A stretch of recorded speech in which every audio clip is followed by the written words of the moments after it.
Magandang araw! Ang pumagat ng ating kwento ay si Lani, ang Batang Langgam. Kwento at guhit ni Paeng Ferrer. Halina't umpisahan ang ating kwento. Heto na naman si Lani, ang Batang Langgam. Nakatingin sa malayo at pawang malalim ang iniisip. May isinulat siya sa kanyang kwaderno kaya't hindi niya napansin ang mga kaklase niyang pinagtawanan siya. Kakaiba raw kasi siya kaya't lagi siyang tinutokso ng mga ito. Parati siyang mag-isa at walang kaibigan sa paaralan. Tama bang pagtawanan siya dahil lamang naiiba siya? Katamtaman ang tindig ni Lani, samantalang malamlam naman ang mga mata niya. Parang laging lumilipad ang imahinasyon niya. Mausisa siya at laging nagtatanong tungkol sa iba't ibang bagay. Kapag may natuklasan siya na bagong kaalaman, isinusulat niya kaagad sa munting kwaderno. Talaga namang napakatalinong langgam ni Lani. Nang hapong iyon, gusto niyang mapag-isa at lumayo muna sa mga kaklase niyang lagi siyang pinagtatawanan. Pumunta siya sa paborito niyang lugar sa may dulo ng talampas. 5 minuto siyang umakyat sa mga sanga, sumabit sa mga baging at gumapang sa mga dahon. Sa wakas, ay nakarating na siya sa tuktok. Gustong-gusto niya ang tanawin sa pinakamataas na bahagi ng gubat. Payapa ang mga puno at parang lumilipad ang mga ulap. Narinig din niya ang huni ng mga ibon. Subalit, nang hapong iyon, parang may iba siyang napansin. Sa halip na magandang tanawin, may nakita siyang makapal na usok sa di kalayuan. Nasusunog ang kagubatan. Mabilis na isinulat ni Lani sa kwaderno niya ang nangyari upang maiulat sa lungga. Hindi ba't dapat niyang balaan ang mga langgam upang hindi mabiktima ng sunog?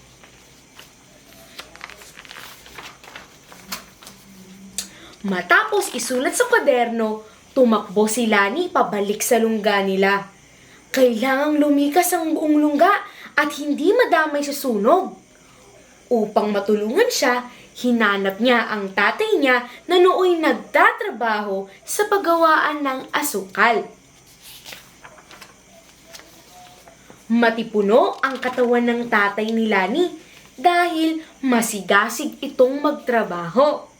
Kasama ng ibang manggagawang langgam, lagi itong abala sa paggawa ng asukal upang mapakain ang buong lungga. Napakasipag niya talaga. Itay, nasusunog ang kagubatan sa may bandang kanluran. Balaan natin ang buong lungga. Pagmamadaling babala ni Lani. Lumipad na naman ang imahinasyon mo. Pagpasensyahan mo na. At marami akong ginagawa. Mamaya na natin pag-usapan yan. Pabayang sagot ng tatay ni Lani. Paano ba mababalaan ang buong lungga kung hindi man lamang pinakinggan si Lani ng tatay niya? Samantalang papalaki ng papalaki at papalapit ng papalapit ang higanteng apoy. Nariyan na ang dambuhalang apoy at kaunti na lamang ang natirang oras. Dahil dito'y naisip ni Lani na dumiretso kay Haring Langgam. Si Haring Langgam lamang ang may kakayahang magdesisyon tungkol sa mga ganitong bagay. Siya lamang ang makakatulong sa buong lungga ng mga langgam. Matangkad ang tindig ni Haring Langgam. Nakasuot siya ng kapa at ng korona. Siya ang pinakamataas na pinuno sa buong lungga. Magaling siyang magdesisyon at magbigay ng payo. totoong napakalawak ng karunungan niya.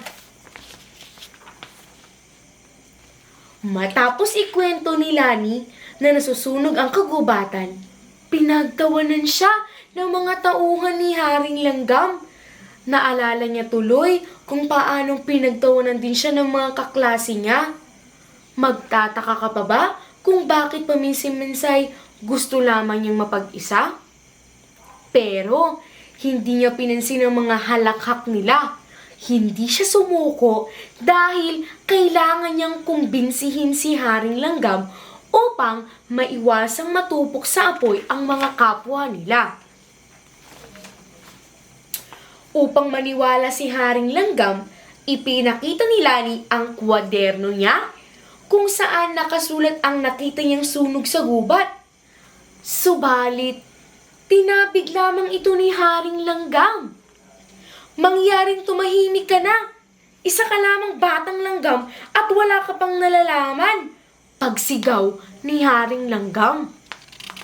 Nahulog sa lupa ang kwaderno ni Lani. Kasabay nito'y umiyak siya dahil walang naniwala sa kanya. Pero hindi ba't kahit mga batang langgam ay may alam din? Hindi ba't kahit mga batang langgam ay may maitutulong din sa lungga? Sa gulat ni Haring Langgam at ng mga tauhan niya, napuno ng usok ang buong silid nila. Nasusunog ang kagubatan! Nasusunog ang kagubatan! Sigaw ng mga langgam sa labas. Tama nga ba si Lani ang batang langgam? Dapat ba'y nakinig ng mas maaga sa kanya si Haring Langgam? Agad na ibinalita sa buong lungga ang paglikas. Tumigil ang mga manggagawang langgam sa paggawa ng asukal. Disiplinadong lumabas ng lungga ang bawat pamilya, kasama na rito si Lani at ang tatay niya. Hawak pa rin niya ang kwaderno niya. Sama-sama silang tumawid ng ilog patungo sa kabilang ibayo. Kahit na sobrang laki ng apoy sa likod nila, hindi na sila maaabutan ng sunog sa kabilang pampang. Ginamit nilang bangka ang mga dahon. Siguro'y mas marami silang nailigtas ng gamit kung mas maaga silang nakinig kay Lani. Nang makatawid ang buong lungga, pinarangalan ni Haring Langgam si Lani ng isang gantimpala.